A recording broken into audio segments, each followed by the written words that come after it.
Hello everyone, my name is Alisa Frik. I'm a research scientist at the International Computer Science Institute, and I also hold the postdoc position at UC Berkeley. And today I will be talking about a project that we are running with two students from UC Berkeley, Joshua Sanchez and Julian Kim, on the usability of smartphones, privacy, and security settings.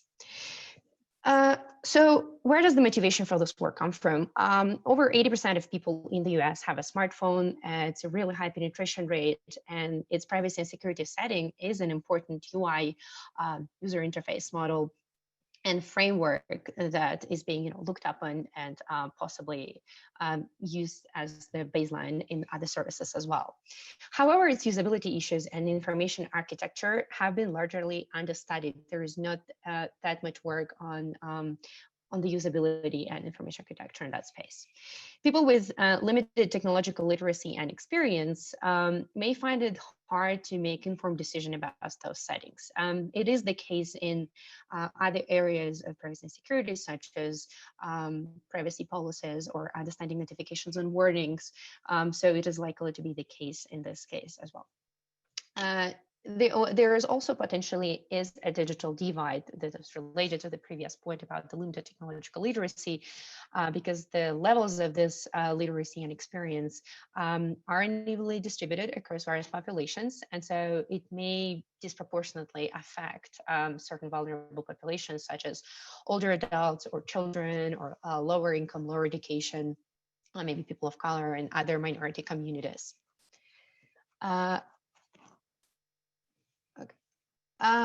So that said, our goals in this research project is to understand the comprehension gaps, whether people understand the language and the jargon that's been developed by technologists and lawyers mostly as being understood by the users, whether there are any information architecture, which is information architecture is basically structure of the information. How the menus are organized. Is it easy or not easy to find a specific item in the menu? Like, for instance, if I tell you to go and turn off your location, how many steps does it take you to find the item? Is it clear? Are there any confusing labels in there? So this is information architecture in short, as well as whether there are any usability issues with privacy and security settings. We also interested to see if there are any gaps in basically if those gaps differ among various socio-demographic groups, such as elderly, racial and ethnic minorities, lower income and lower education groups. We don't pose it as the main a goal of our research, but we are interested to see if there's any digital divide, because there seems to be not much attention paid to diversity in this space. We also are looking to develop some recommendations for improved information architecture and usability of smartphones, privacy and security settings, and to develop more inclusive privacy and security terminology that would be accessible, inclusive to different user groups, regardless of their socioeconomic background or prior technical experience, knowledge, and skills. So what we did, we conducted a preliminary survey, and I will talk a little bit more about it in the future, but we focused on some common privacy and security settings in smartphones. There is a list of settings that we used in the survey, but since it's really a lot, we only discussed 3 with each of our participants. And examples include location, like turn off location services, or audio storing to forbid to forbid the smartphone to store audio recordings of your Siri and dictation interaction if you're an iOS user, or Google Assistant interactions if you are an Android user, or limit ad tracking, opt out of ad personalization, and enable two-factor authentication, and so on. So these settings are not app specific, to be clear. It's not, like enable microphone in Messenger app. It is global smartphone settings. Some of the research questions that we are looking at some of the variables that we've been collecting are Awareness about settings. So do users possess the correct beliefs about the availability as well as default configurations of their smartphone privacy and security settings? And we asked it both in an open-ended manner to collect some information about how do people talk about those settings, what are the words, well, what is the language that they're using for describing them, as well as multiple choice to be able to draw quantitative conclusions on top of qualitative insights. Have they changed or intend to change those settings in the past or in the future? How do they perceive the difficulty of changing those settings? And if they do perceive that it's difficult, what are those anticipated difficulties? Why do they think it's going to be difficult for them?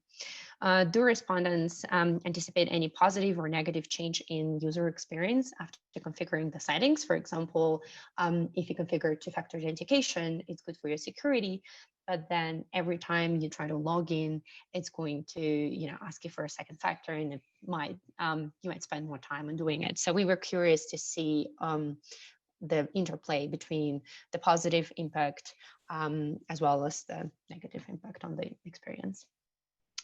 We also asked whether users understand the implications of changing the settings, specifically what risks would those settings address in their opinion, also in both open-ended and multiple choice ways, and how effective the settings would be in mitigating the risks.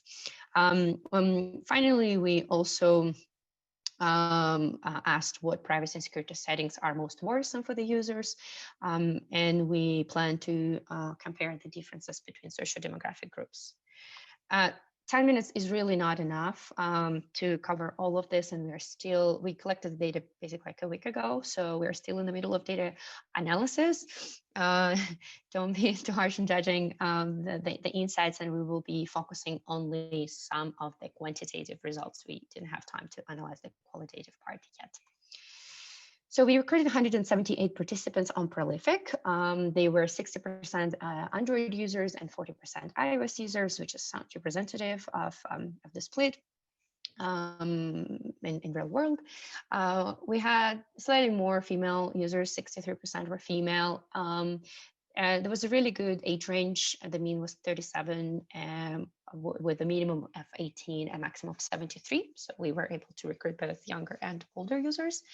And the income was also variable with a mean of about $22,000 per year, and a maximum of $100,000. That's not household income. That's the household income divided by the number of members of the household. So this is per person in that household.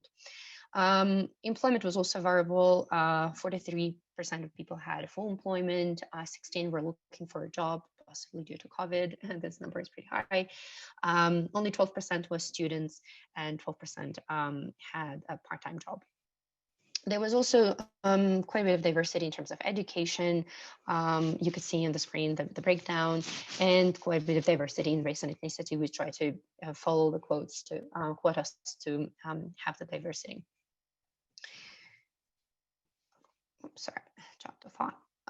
So going forward and jumping into some of the results or preview of the results, because it hasn't been finalized. We looked first at the awareness. So we asked participants questions: without looking at your phone, please indicate whether you believe this setting is an existing option on your smartphone. And you could see that only 20% of, I know it may be a little bit hard and maybe a little bit small, and it's also a lot of information, but I'll try to summarize some main maybe insights from it. So only 20% of iOS users were aware of the existing settings that allows them to erase data from the phone after 10 failed passcode attempts.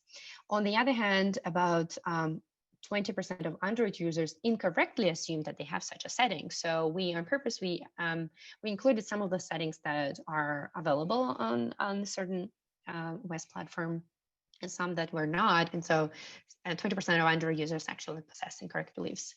Less than half of iOS and Android users were aware of their ability to opt in and out of storing audio recordings of interactions with voice assistants, Siri or Google Assistant, respectively. They were also not aware of how to opt out of ad personalization, view passwords that were used in their default mobile browsers, Safari and Chrome, and opt in or out of COVID contact tracing. Android users also have pretty low awareness about the existing options to block pop-up windows on the websites. Only about half of Android users were sure that they can opt out of analytics and opt out of ad personalization. And about half of them also incorrectly believe that they can turn on fraudulent website warnings in Chrome. This option is available in Safari. This option is not available currently in Chrome. And so half of participants incorrectly believe they can, which is not very good. Only 50% of Android users, but much higher percentage, 80% of iOS users knew that they can allow the smartphone to show the preview of notification content only when the smartphone is unlocked. So imagine someone is sending you a private message, and if your phone is locked, the preview, if preview is shown on the phone, someone can, you can inadvertently release your personal information. Someone could see it, or maybe it's a code from your bank, or maybe something pretty sensitive. And so this feature allows you to just show on the screen that you received a message without showing what the content is. On the other hand, Android users were more aware of two-factor authentication settings than were iOS users, and the split is again about 80 versus 55%. Surprisingly, only 60% of both user groups were aware of the seemingly common passcode feature that allows you to lock the screen, and it's really important. I found this number really fascinatingly high. The majority were, however, aware of location services settings and automatic updates, and blocking cookies and browser tracking, as well as control listening to voice assistant commands such as Hey Siri or Hey Google. 72% of Android users and 64% of iOS users who use face recognition to unlock the smartphone. I know that this feature is not available on every phone. So among those who have this feature and they use it, only 70 to 65% were aware of the setting that allows to use it only when they're looking at the screen. It's kind of like an attention requiring feature, which is also not very promising. I don't know how we're doing on time. I have so many more things to say, but I'm not sure. Rachel, do we have more time, or should I skip somehow? You've got about 2 more minutes. Okay, cool. So let's keep then beliefs about defaults. A lot of people, like you could see from briefly just looking at the screen, you could see that a lot of people thought that a lot of those features were on by default, and a lot of the times that was incorrect. And those biases would be really important to fix and communicate more clearly to the people. In terms of past behaviors, we can see that respondents are more likely to have configured in the past the settings that they are more familiar with. So the first slide, we're looking at about awareness. Few people have opted out in the past of analytics, ad personalization, storing audio recordings of interactions with voice assistants, or view the passwords that have been reused on other websites. All of those are pretty important privacy features, and it is unfortunate that people haven't really interacted with them in the past. If we look at how likely they would take this action in the future, not many people opted out of ad personalization or turned on fraudulent website warnings in the past, but 95% of both user groups say that they are likely to do it or they would like to do it. So again, we see the gap between what is important, whether people are aware of this of the settings, whether they did it in the past and whether they want to do it. So since there is a gap between I want to do it, but I haven't done it, it would be very interesting to see why they haven't followed up on it. Was it difficult to find it? Was it difficult to configure? So it would be really interesting to dig deeper and analyze the reasons of those behaviors.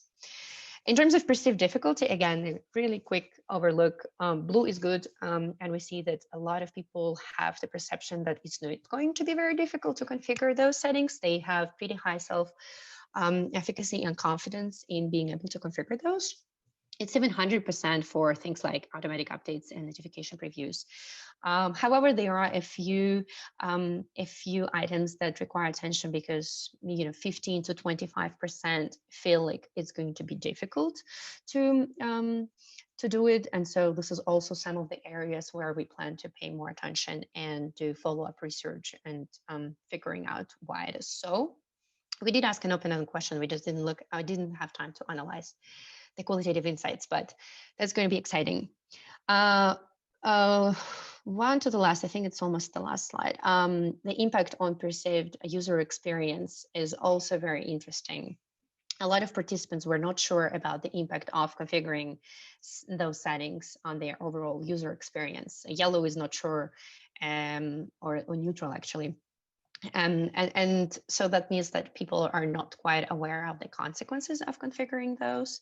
And that would be also a good future direction of research on finding ways of communicating not only the security consequences, but also the usability consequences. In terms of worry, it's probably less interesting. People were worried about everything. Everything was beyond the middle point. So they were either slightly worried or very worried about each of the risks we asked them about. They were mostly worried about unauthorized financial transaction, inadvertent disclosure of personal information, and unauthorized remote access to their devices, and least worried about things like data gathering by individuals or unsolicited objectionable content or harassment. Since we don't have much more time, I'd like to thank you for your attention. The main takeaways from this work is that while participants were worried about online risks, they were not aware about many privacy and security settings that would help to address those risks. Many held incorrect beliefs about the defaults of those settings. Many respondents haven't configured but would like to configure the settings.